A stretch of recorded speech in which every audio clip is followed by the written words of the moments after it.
Berlatar di Italia, hiduplah seorang mafia yang sangat tangguh. Vincenzo Casano, itulah namanya. Dia terlahir di Korea sebagai Park Jo Hyung.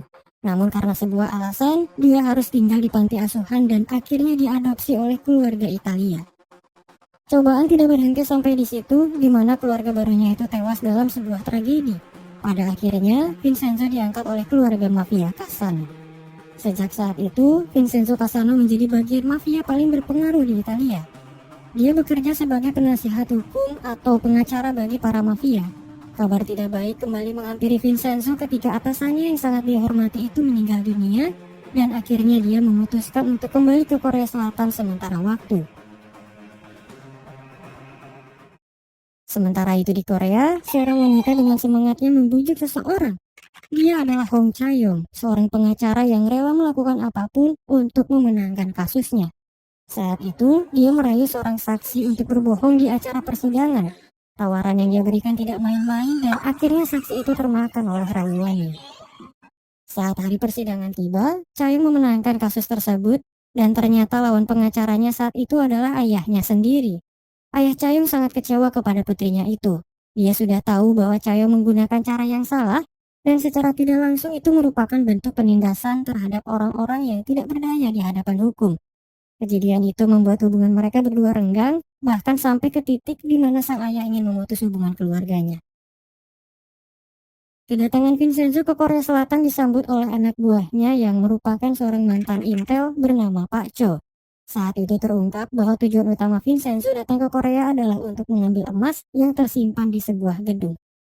Pemilik emas itu adalah rekan bisnis Vincenzo yang dikabarkan telah meninggal dunia.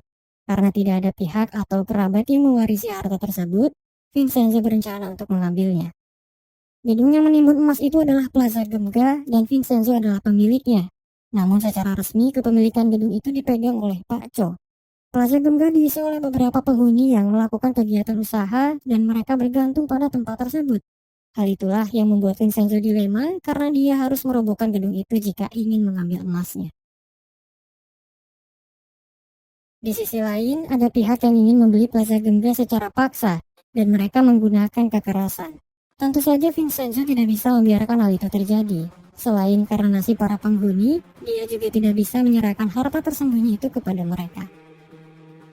Untunglah selama ini ayah Chae-yong selalu membantu para penghuni untuk menghadapi sengketa gedung tersebut. Sebagai pengacara, dia berjuang atas nama keadilan dan berusaha mempertahankan Plaza Gemga dari tangan-tangan orang jahat. Pada akhirnya, Vincenzo bekerja sama dengan ayah Chae-yong untuk menghadapi mereka. Hari demi hari, Vincenzo perlahan mulai akrab dengan ayah Chae-yong.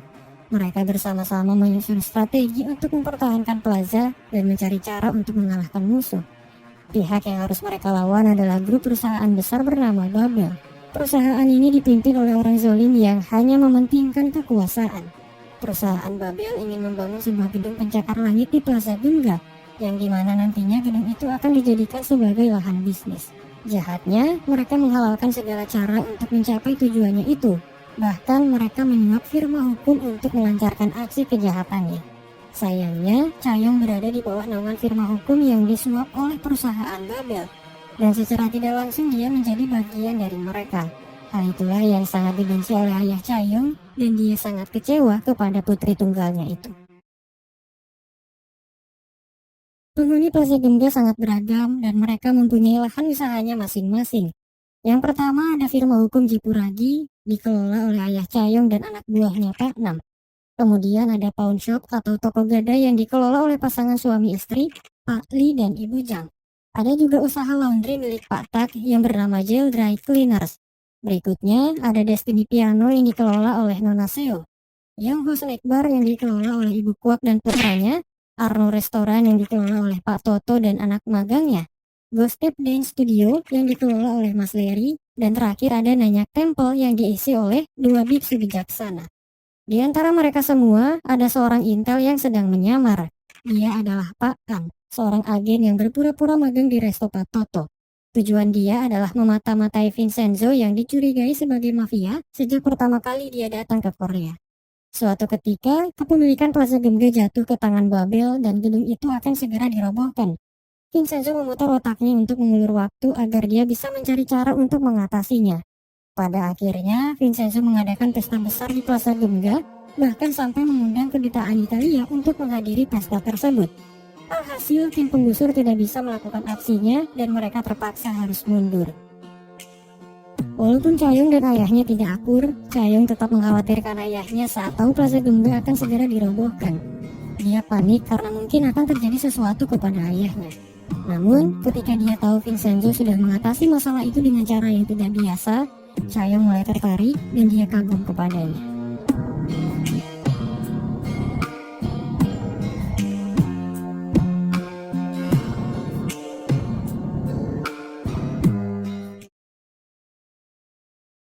Setelah kejadian itu, Chayong memaksa ayahnya untuk tidak membela Plaza Gemga lagi. Chayong tahu bahwa dia berada di pihak musuh dan dia sadar telah membela perusahaan Babel. Oleh karena itulah, Chayong meminta ayahnya untuk menyerah karena mungkin hal buruk akan menimpanya jika dia terus menghalangi. Akan tetapi, ayah Chayong menampik dan dia tetap berada dalam pendiriannya. Vincenzo yang mengetahui hal itu menasihati Chayong agar dia tidak salah memilih tempat untuk bernaung. Vincenzo berkata bahwa penyesalan akan datang di akhir dan itu bagaikan neraka terdalam dalam kehidupan. Sebelum pergi, Vincenzo meminta Chayong untuk meminta maaf kepada ayahnya sebelum terlambat.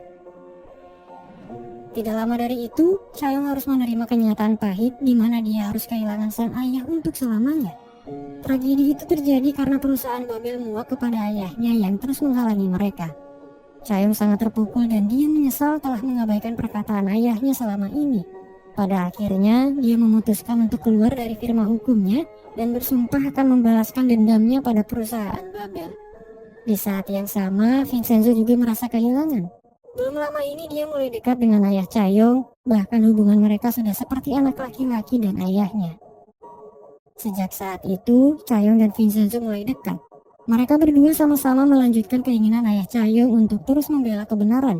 Satu hal yang ditinggalkan ayah Chayong sebelum dia meninggal adalah petunjuk bahwa perusahaan Babel merencanakan kartel narkoba, dan dia sangat ingin menghentikan aksi tersebut. Untuk memulai rencana pembalasan, Chayong mengambil alih kantor firma hukum Jipuragi milik ayahnya. Para penghuni plaza yang mengetahui kabar kepergian ayah Chayong turut berduka, mengingat dia sudah banyak berjasa untuk mereka. Dengan bantuan Pak Nam, anak buah ayah Chayong, mereka bertiga pada akhirnya berjuang bersama untuk melawan Babel, dan para penghuni plaza menaruh harapan kepada mereka bertiga. Sebagai mafia, Vincenzo mempunyai cara tersendiri untuk menghadapi Babel, dan dia memperingati Chayong bahwa rencananya itu akan sangat kotor. Chayong menyadari itu dan dia menerimanya. Dia tahu bahwa kejahatan Babel tidak bisa dilawan dengan cara biasa. Langkah pertama yang mereka lakukan adalah mencari antek-antek Babel yang diperintahkan untuk membunuh ayah Chayong. Setelah tertangkap, ternyata orang yang memberi mereka perintah adalah Choi Myung-ki, seorang pengacara yang bersekongkol dengan direktur Babel. Pada akhirnya, Vincenzo menjadikan antek-antek itu sebagai pion untuk melawan balik Babel suatu saat nanti. Untuk mengabulkan keinginan terakhir ayah Chayong, Vincenzo dan Chayong membakar gedung farmasi yang diperintahkan Babel untuk membuat obat terlarang. Vincenzo tahu bahwa perusahaan Babel sangat kebal terhadap hukum. Oleh karena itulah, dia membakar pabrik obat tersebut untuk menghentikan aksi Babel dalam upaya mengedarkan obat terlarangnya. Hari demi hari, Vincenzo dan Chayong terus mengumpulkan bukti untuk menggugat perusahaan Babel. Banyak hal yang harus disiapkan karena lawan mereka adalah perusahaan besar yang didukung oleh pejabat korup di Korea. Berbagai gugatan telah mereka luncurkan namun tidak ada satupun yang berhasil. Walau begitu, mereka tidak menyerah dan terus mencari kelemahan Babel. Vincenzo dan Chayong terus menggali akar kejahatan Babel, sementara pihak Babel dan para pengikutnya melakukan segala cara untuk menutupi kebenaran. Mereka tidak segan untuk menyuap hakim atau bahkan membunuh pihak lain guna menutupi kejahatan yang telah mereka perbuat. Jang Junwi sebagai direktur Babel sangat kebal terhadap hukum karena dia memiliki pengacara biadab dan jaksa korup yang selalu melindunginya dari segala tuntutan. Mereka bertiga adalah iblis yang menjadi dalang dari semua kejahatan Babel. Namun, satu di antara mereka berbeda. Dia adalah Jang Hanso, adik direktur Babel yang sangat ingin membawa perusahaan Babel pada jalan yang benar. Akan tetapi, dia tidak mempunyai kekuatan untuk melawan kakaknya itu. Di tengah proses menyiapkan cara untuk menghancurkan Babel, Vincenzo mendapat dukungan tidak terduga dari penghuni plaza. Satu persatu di antara mereka mulai menunjukkan jati diri yang sebenarnya. Pemilik laundry Pak Tak ternyata adalah seorang ahli bela diri yang menguasai jurus mematikan. Guru les piano Nona Seo ternyata adalah seorang hacker yang sangat terampil. Ibu Kwek pemilik snack bar adalah mantan petinju profesional. Chef Toto adalah mantan pegulat. Pemilik toko gadai Pak Li adalah mantan atlet MMA, sementara istrinya adalah mantan atlet angkat besi. Dan Larry dari Go Step Dance adalah petarung jalanan. Beberapa orang yang pernah bekerja untuk Babel juga pada akhirnya memilih untuk setia kepada Vincenzo. Hal itu terjadi karena mereka dikhianati oleh perusahaan Babel. Tidak sampai di situ, Pak An yang menjadi intel mengungkapkan jati dirinya kepada Vincenzo dan dia memutuskan untuk membantunya mengalahkan Babel. Tentu saja semua hal itu menjadi bantuan yang sangat berarti dan Vincenzo semakin kuat untuk menghadapi musuhnya. Merasa jengkel karena terus diusik, pihak Babel memberi tuduhan palsu kepada Chaeyoung agar dia dipenjara dan tidak lagi menghalangi mereka. Walaupun Vincenzo berhasil membebaskannya, Chaeyoung terus mendapat teror dari perusahaan Babel. Vincenzo menyarankan dia untuk menginap di rumah temannya sementara waktu. Sayangnya, Chaeyoung tidak punya teman untuk berbagi kamar kecuali satu. Pada akhirnya, untuk beberapa hari ke depan, dia menginap di apartemen Vincenzo yang sangat sederhana. Suatu ketika, Vincenzo dihadapkan dengan sekelompok orang utusan Babel yang juga ingin menyingkirkannya. Namun sayangnya mereka berhadapan dengan orang yang salah, karena bagi seorang mafia, melawan 3 orang sekaligus bukanlah sebuah ancaman. Vincenzo berhasil mengatasi masalah tersebut, dan Chaeyoung yang mengetahui kejadian itu diam-diam sangat mengkhawatirkannya.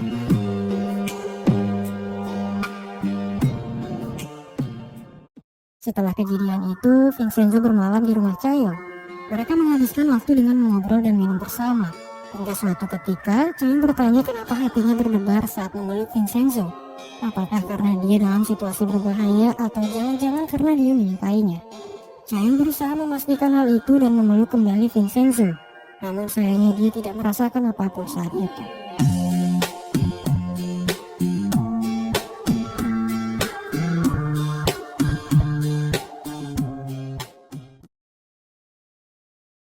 Vincenzo dan Chaeyoung terus mengumpulkan saksi dan bukti kejahatan untuk menghancurkan Babel di hari persidangan nanti.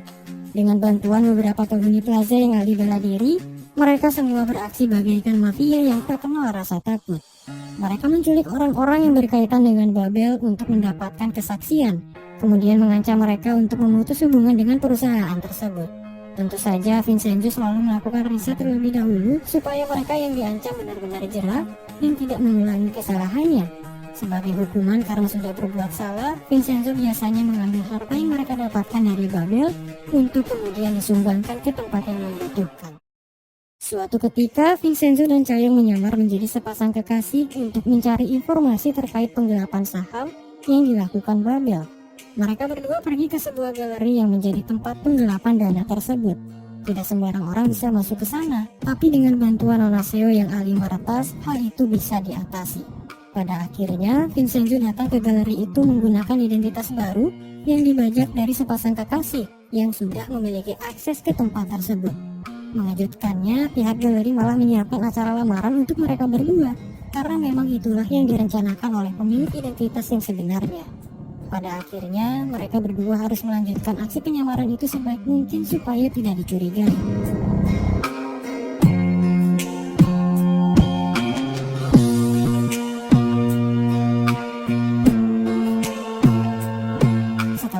Mendapatkan apa yang mereka cari, Vincenzo dan Chaeyoung pulang dan mereka menjadi canggung. Setelah mendapat banyak informasi dari berbagai pihak, Vincenzo akhirnya tahu bahwa emas yang dia incar selama ini bukan hanya sekedar harta karun. Di antara emas itu tersimpan sebuah dokumen rahasia yang berisi bukti kejahatan para pejabat di Korea, mulai dari korupsi, penggelapan, pembunuhan, dan sebagainya. Pada akhirnya, Vincenzo dan anak buahnya berhasil menemukan cara untuk masuk ke berangkas tersebut tanpa harus menghancurkan gedung. Dan setelah diperiksa, ternyata file itu memang ada.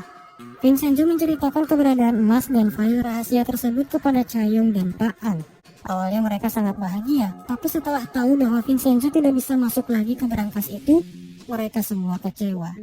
Sesaat setelah mengambil file rahasia, Vincenzo dan anak buahnya tidak sengaja menjatuhkan satu-satunya alat yang bisa membuka berangkas tersebut.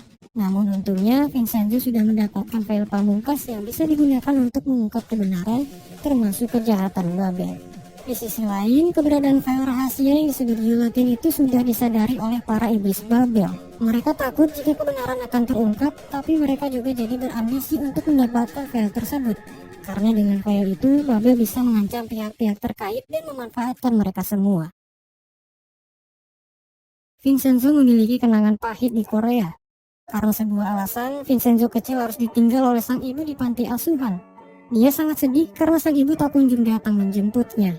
Setelah diadopsi oleh keluarga Italia dan menjadi seorang mafia, dia selalu mengingat perbuatan sang ibu kepadanya. Hati kecil Vincenzo marah dan dia sangat kecewa. 5 tahun yang lalu, ibu Vincenzo dijebloskan ke penjara karena sebuah fitnah. Tidak ada satupun orang yang bisa membantunya, bahkan Vincenzo yang mengetahui itu hanya bisa menahan marah. Karena sebagai pengacara Italia, dia tidak bisa menjalankan profesinya di negara lain. Untunglah, mendiang ayah Chayong selalu ada di sisi ibunya itu. Dia bersedia menjadi pengacaranya walau tidak dibayar sedikit pun. Akan tetapi, ibu Vincenzo sudah menyerah dengan semua masalah yang menimpanya. Alih-alih melakukan sidang ulang, dia lebih memilih untuk mati. Ketika ayah Chayong bertemu dengan Vincenzo, dia menyadari bahwa pemuda itu adalah putra dari seorang wanita yang sering dia kunjungi di penjara. Dan setelah mereka akrab, ayah Chayong mempertemukan mereka berdua di rumah sakit karena kondisi ibu Vincenzo semakin buruk. Walau sudah saling mengetahui, mereka berdua berpura-pura untuk tidak saling menyadari.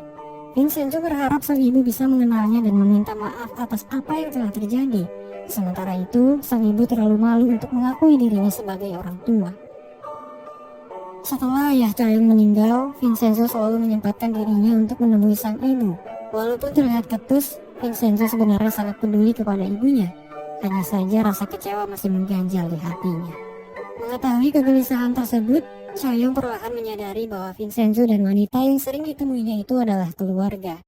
Chayong berusaha mendekatkan mereka berdua dengan berbagai cara. Pada akhirnya, Vincenzo dan ibunya memiliki waktu kebersamaan, walaupun itu hanya sesaat.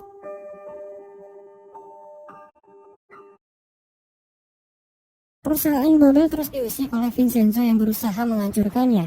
Direktur yang merasa kesal karena tidak pernah berhasil menyingkirkan Vincenzo menemukan cara untuk membalas dan membuatnya tersiksa. Mereka berhasil menemukan silsilah keluarga Vincenzo dan membunuh ibunya yang ada di rumah sakit.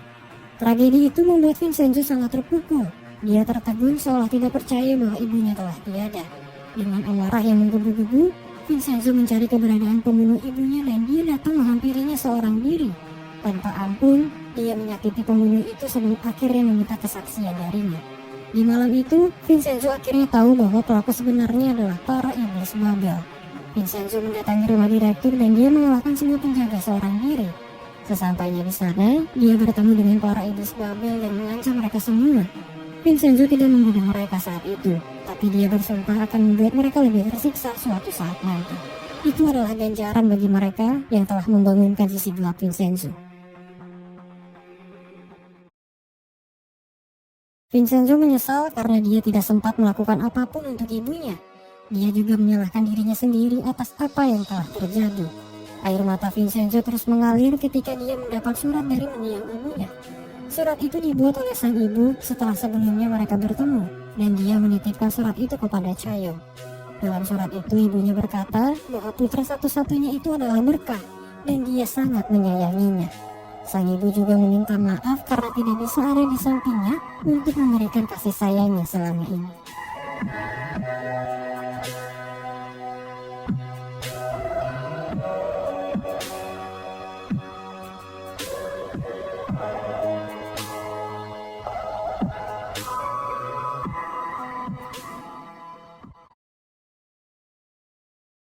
Bagi Vincenzo, membunuh para iblis Babel adalah perkara mudah, tapi dia tidak mau melakukan itu sebelum mereka tersiksa.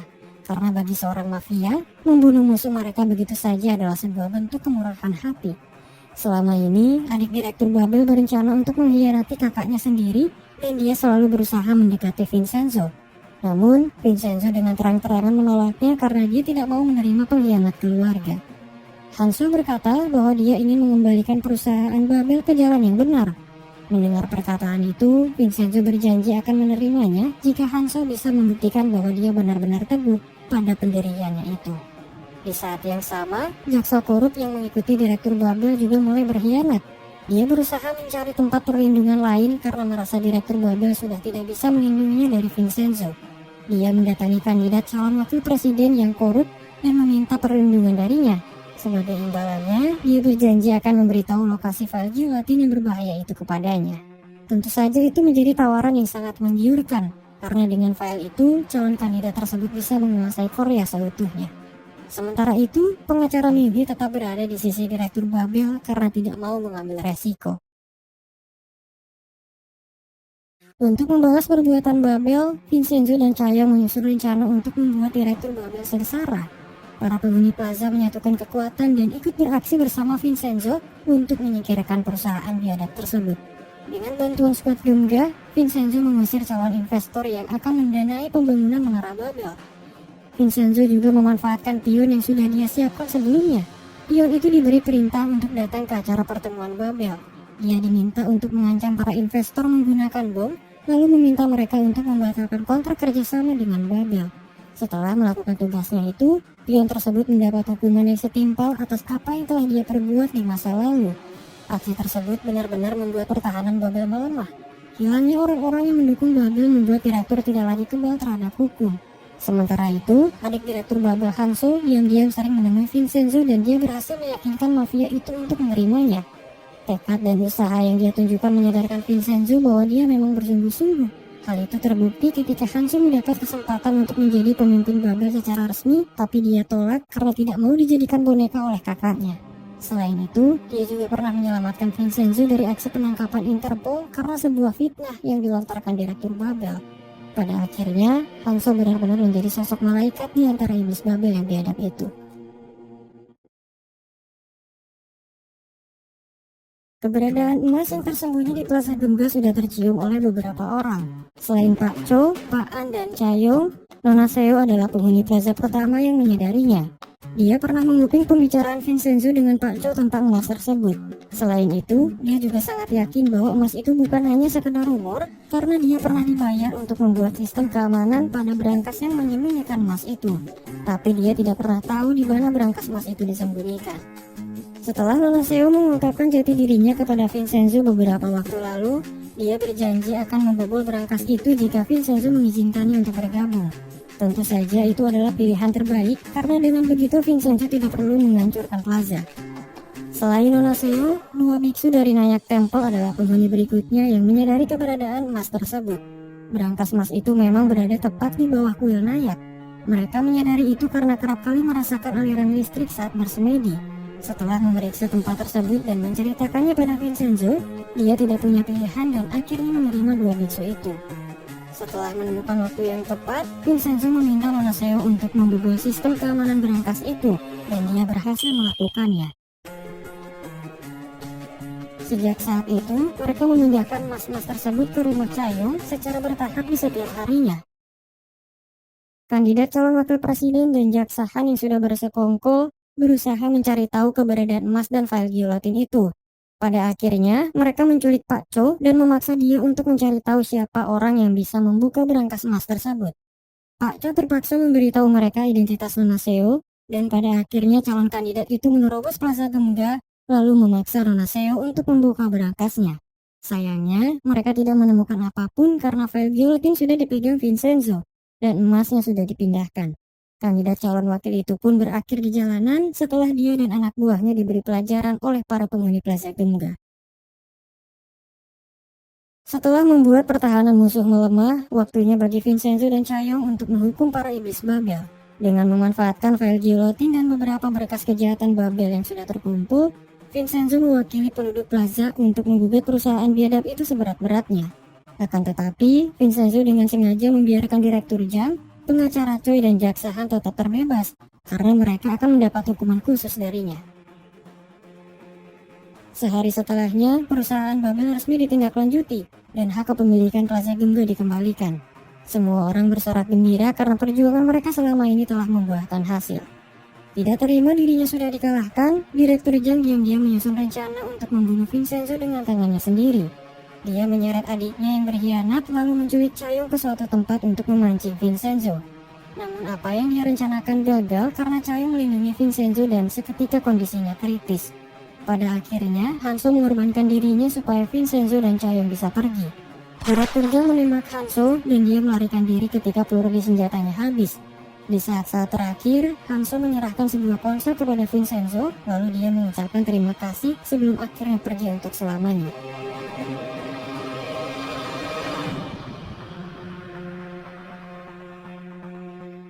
Di rumah sakit, Vincenzo berjanji kepada Chaeyoung bahwa dia akan membereskan semuanya. Chaeyoung juga berpesan kepadanya untuk segera pergi karena dia akan menjadi buronan setelah melakukan semua ini. Sebelum melarikan diri, Direktur Zhang menyewa sekelompok orang untuk membunuh Pak Han yang telah mengkhianatinya. Sementara itu, Vincenzo datang menemui pengacara Choi untuk menghukumnya.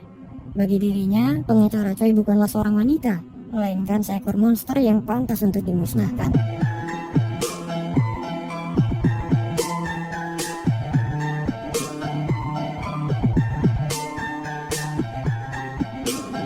Setelah melakukan itu, Vincenzo melacak keberadaan Direktur Zhang menggunakan ponsel yang sebelumnya diberikan Hanso. Ponsel itu sudah diatur agar bisa melacak keberadaan Direktur Zhang. Di saat yang sama, para petarung handal dari Plaza Gemga juga berusaha melakukan yang terbaik untuk melacak dan menangkap pemimpin Babel itu. Pada akhirnya, Direktur Zhang berhasil ditangkap oleh para penghuni Plaza, namun sayangnya Pak Lee harus terluka parah. Vincenzo membawa Direktur Zhang pergi ketika polisi sudah mulai memburunya.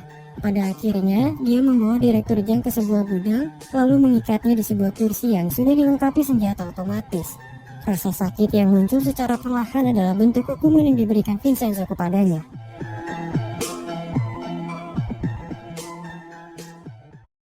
Sebelum pergi, Vincenzo bertemu dengan Pak Chu dan Pak An yang memberinya identitas baru.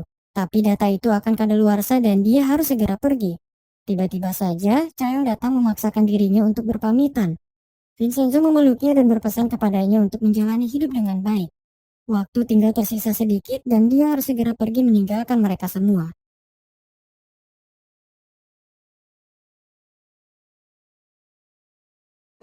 Sebulan berlalu dan media melaporkan bahwa mereka masih mencari Vincenzo atas kejahatannya. Para penghuni Plaza melakukan yang terbaik untuk menjalani kehidupan mereka. File gilotin yang sangat dicari pihak Intel sudah diserahkan kepada Pak Am. Nona Seo mendapat bagian emasnya, begitu juga dengan biksu yang sudah menyimpan patung emas Buddha. Sementara Chaeyoung, dia melihat pesan-pesan yang dikirim dari Vincenzo dan dia sangat merindukannya. Chaeyoung juga mendapat undangan ke acara perayaan hubungan diplomatik Korea dan Italia. Ketika Chaeyoung menghadiri acara tersebut, Vincenzo berjalan di sampingnya. Chaeyoung terdiam saat melihatnya lalu tersenyum. Vincenzo menjelaskan bahwa dia datang ke Korea menyelinap bersama delegasi Italia, tetapi dia harus segera pergi lagi di keesokan harinya. Vincenzo bercerita bahwa dia telah menjadi bos mafia dan sudah membeli pulau di Italia. Vincenzo berterima kasih kepada Chaeyoung karena sudah menyembunyikan emas di rumahnya. Vincenzo mengungkapkan bahwa dia akan mengundang Chaeyoung ke pulau pribadi miliknya karena di sana ada tempat khusus untuk orang yang dia cintai, dan orang itu adalah Chaeyoung. Vincenzo bercerita bahwa dia selalu memikirkan Chaeyoung sejak pergi meninggalkan Korea. Chaeyoung berkata bahwa dia tidak merasakan hal itu. Di saat itulah, Vincenzo membuktikan bahwa dirinya benar-benar mencintai Chaeyoung. Vincenzo harus segera kembali karena dia belum menemukan kebebasan di Korea. Perpisahan adalah kenyataan yang sulit untuk diterima, namun itu adalah bentuk konsekuensi dari perjumpaan. Perpisahan bukan berarti berhenti untuk menyatukan hati, meski tidak ada di satu tempat yang sama. Dan satu hal yang paling penting, perpisahan adalah pintu untuk pertemuan selanjutnya. Selamat tinggal, Vincenzo.